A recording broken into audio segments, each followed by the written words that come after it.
And this is the time where we can reflect and look at some big gains we've seen on Wall Street. Energy really leading the pack. And I'm wondering if that is a sector you would say investors should stick by in 2022.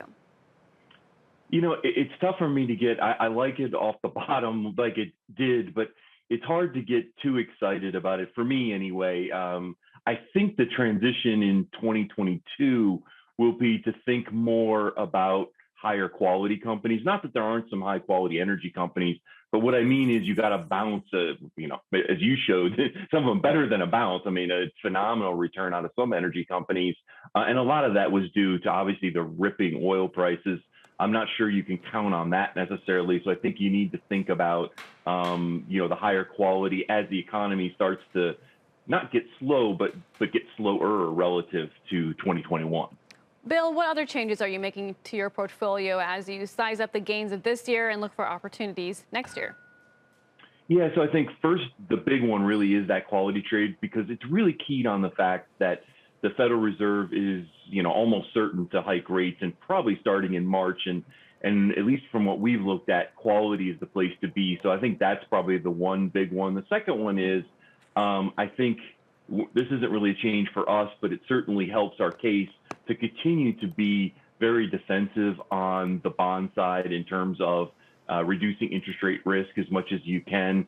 It may sound obvious, but with the Fed poised to raise rates, you typically see the 10-year Treasury yield move higher. You also typically see it continue to move higher, although that's where it gets a little bit more interesting, because if the market perceives that they're pushing it too hard in terms of doing quote unquote too many hikes relative to the strength of the economy, you can actually see the 10-year yield come off. So that'll be a decision point that we'll have to watch along the way. And then I guess the question is inflation. If it's transitory, if it's not, if it's sustained, how does that change the Fed's move when it comes to 3 interest rate hikes? You're saying if there's more, the market could respond in a negative way. How many more could be in cards next year based on the analysis you've been doing, reading the tea leaves as we all do when Powell speaks?